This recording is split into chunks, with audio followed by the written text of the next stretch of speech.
राजपत्र टीवी, आपकी खबर हमारी नजर। नमस्कार, राजपत्र टीवी देख रहे हैं आप। मैं हूं मनीष शिंदे। उत्तर प्रदेश में 10 फरवरी को चुनाव है, यानी परसों वोटिंग होनी है, वो भी 58 सीटों पर। इस दौरान आचार संहिता के तहत 6 बजे सभी दलों ने जितनी भी मीटिंग थी, जितनी भी रैली थी, सब कुछ बंद हो गया आचार संहिता को देखते हुए। अब सब लोग अपने अपने घर में हैं। अब ऊपर वाले से प्रार्थना कर रहे हैं कि 10 फरवरी को उनके पक्ष में वोट पड़े। इस दौरान बहुत कुछ देखने को मिला, इमोशंस, ड्रामा, एक्शन, ये सब कुछ देखने को मिला। जयंत चौधरी ने आज इमोशन में कहा, या कहे भावुक हो गए जयंत चौधरी बागपत में। उन्होंने कहा क्या मेरा कोई नहीं है, मेरे आप लोग हैं। एक भावुकता भरी स्पीच उन्होंने दी।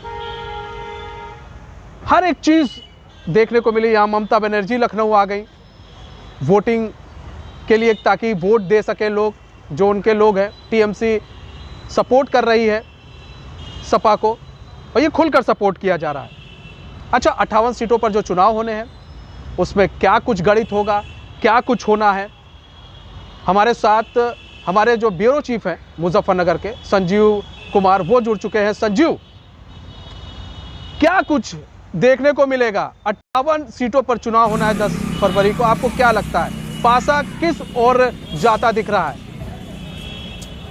अब की बार जो उत्तर प्रदेश में चुनाव 58 जो सीटें हैं, उन पर चुनाव का बिल्कुल बच चुका है। बल्कि आज चुनाव प्रचार भी का लास्ट दिन था, जब सभी जो विपक्षी पार्टियां या बीजेपी पार्टी है, उन्होंने अपना चुनावी प्रचार बहुत ही जोरदार तरीके से किया। क्षेत्र में देखा जा रहा है कि आज चुनाव प्रचार का आखिरी दिन सभी पार्टियों ने अपनी पूरी ताकत के साथ चुनाव प्रचार किया।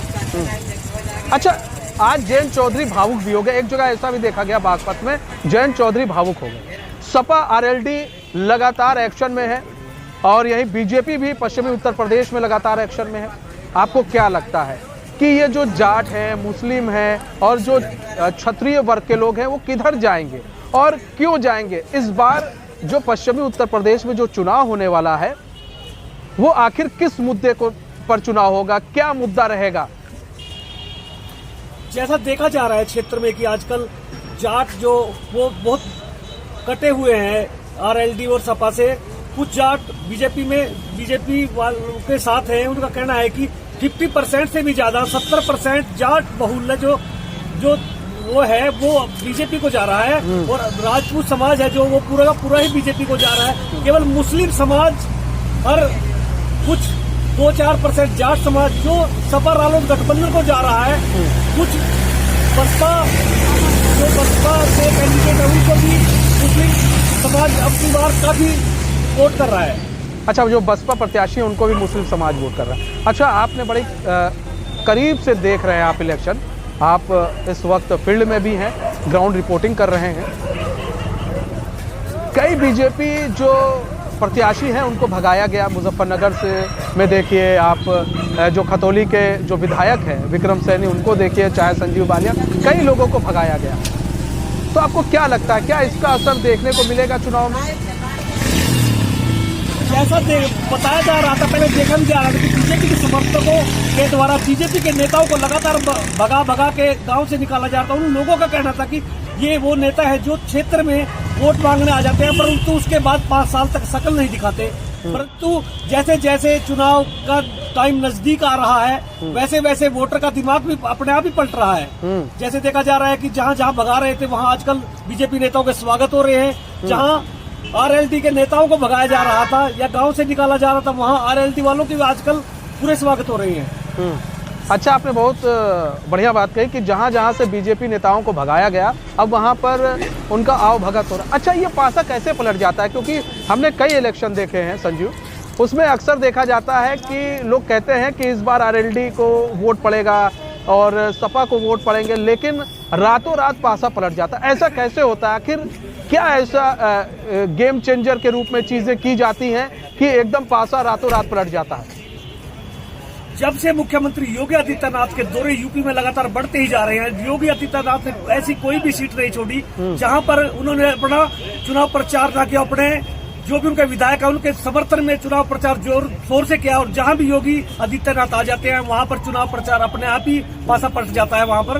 क्योंकि योगी आदित्यनाथ, मतलब आप ग्रामीणों का कहना है कि योगी आदित्यनाथ जो है वो 500 रुपए के केवल कपड़े पहनते हैं, बाकी जो अन्य नेता हैं उनके कपड़ों में लाखों रुपए खर्च होते हैं। नहीं तो ऐसे तो प्रधानमंत्री नरेंद्र मोदी के भी कपड़ों में लाखों रुपए खर्च होते हैं, लेकिन सवाल ये है कि ये जो पासा है क्या सिर्फ नरेंद्र मोदी के आने से पलट जाता है, या फिर एक जाट नेता है संजीव बालियान, वो फिर क्या कोई गेम खेलते हैं, रातों रात कुछ ऐसा करते हैं, कुछ समझाते हैं, अपनी जो नीतियां हैं उनको लोगों तक पहुंचाते हैं। देखिए सबसे बड़ी चीज़ ये है कि जो विधायकों का रोष है वो अपनी जगह है, माफ कीजिएगा, जो जनता का रोष है और जो किसानों का रोष है वो अपनी जगह ठीक है कि भाई विधायक बनने के बाद ये लोग नहीं आते हमारे दरवाजे, प्रत्याशी होते हैं तब दरवाजे घूमते हैं, विधायक बनने के बाद ये हमारे दरवाजे नहीं आते। तो इस बार क्या, जी बताएं। मुख्यमंत्री के द्वारा तो बहुत सारे काम किए गए हैं क्षेत्र में। कोई भी सड़कों का जाल, मान लो जैसे सड़कें बनी है ऐसे आज तक कभी भी किसी भी सरकार में सड़कें नहीं बन पाई।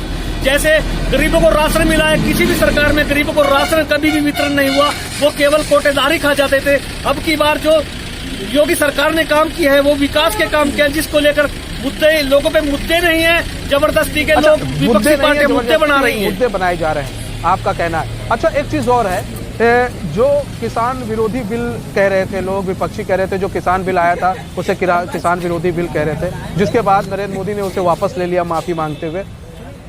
राकेश टिकैत एक बड़े नेता है, नरेश टिकैत उनके भाई, वो भी बड़े नेता है, वो खुलकर आरएलडी को सपोर्ट कर रहे हैं, जो कभी एक साथ आज तक नहीं देखे गए, आज वो एक दूसरे को आशीर्वाद दे रहे हैं। आप देखा मैंने कि नरेश टिकैत से मिलने गए थे जयंत चौधरी और वो उनका आशीर्वाद भी ले रहे थे, उन्होंने बाकायदा आशीर्वाद दिया, उनके साथ खाना भी खाया। आपको क्या लगता है, क्या जो राकेश टिकैत के जो समर्थक हैं क्या उनके साथ जाएंगे और इस बार कुछ अलग देखने को मिलेगा मुजफ्फरनगर में या 58 सीटों पर जो चुनाव हो रहे हैं?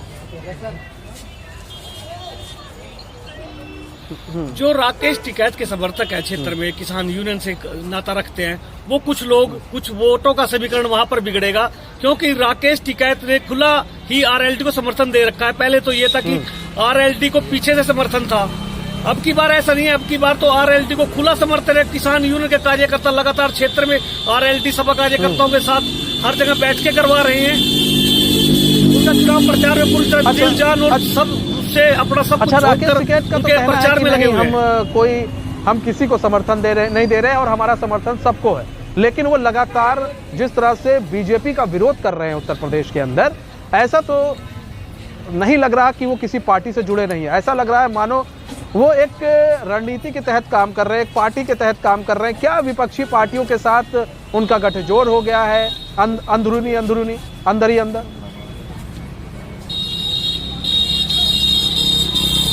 जैसा कि जयंत चौधरी है, वो जाट नेता है, उनके जो जयंत चौधरी के जो फादर थे वो भी जाटों के यहाँ, वो किसानों के नेता रहे हैं, क्योंकि किसान नेता आपस में मिलकर इन्हें, जो भोले भाले किसान है क्षेत्र में, उनको ठगना काम करते हैं। किसान का कहना है कि हम तो केवल बीजेपी को वोट करेंगे, बीजेपी के नहीं बल्कि योगी बाबा को वोट करेंगे। अच्छा, आपसे समय कम है संजू, बस लास्ट क्वेश्चन है, जवाब जल्दी दे दीजिए। आपको क्या लगता है 58 सीटों पर इस बार क्या कुछ उलटफेर देखने को मिलेगा या फिर एक तरफा किसी की तरफ ये वोटर्स जा रहे हैं?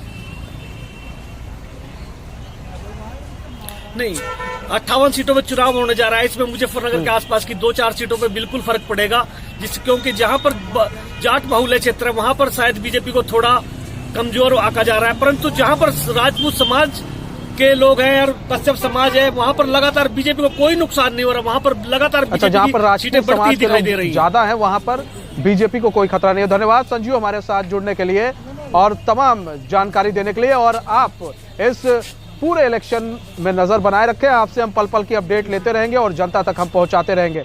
तो आपको हम बता दें कि एक दिन बाद इलेक्शन है, यानी कि सबसे बड़ा पर्व है। एक दिन बाद कल 9 तारीख है, फिर 10 तारीख को इलेक्शन होने हैं। अब सबसे बड़ा सवाल ये है कि 58 सीटों पर इलेक्शन होने हैं, सभी पार्टियां अपना अपना दावा कर रही हैं, सभी पार्टियों ने दमखम लगा दिया है कि आखिर इन सीटों को कैसे जीता जाए। लेकिन जो हमारे संवाददाता हैं उनका कहना है कि जो जाट वोट है वो इस बार बटेंगे, लेकिन इतना भी नहीं बटेंगे, आरएलडी की तरफ जाएंगे, लेकिन एक परसेंटेज के हिसाब से अगर देखा जाए तो ज़्यादातर वो बीजेपी के तरफ रहेंगे, उसके बाद सपा और आरएलडी के साइड जा सकते हैं। और जो क्षेत्रीय इलाके, जो क्षत्रियों के इलाके हैं, जहाँ पर ठाकुर पंडित ज़्यादा रहते हैं, वहाँ पर सीधा सीधा जो वोट है वो बीजेपी को जाता दिख रहा है। कुछ वोटों की बात कर ले तो हेर फेर हो सकता है, अदरवाइज ज़्यादातर वोट बीजेपी को जाएगा। मुस्लिम वोटों में बताया जा रहा है कि जो बसपा के जो कैंडिडेट है उनको ज़्यादा फायदा हो सकता है। तो आज के बुलेटिन में बस इतना ही। अब मुझे दीजिए इजाज़त। तो खबरों के साथ बने रहने के लिए देखते रहिए राजपत्र टीवी। नमस्कार।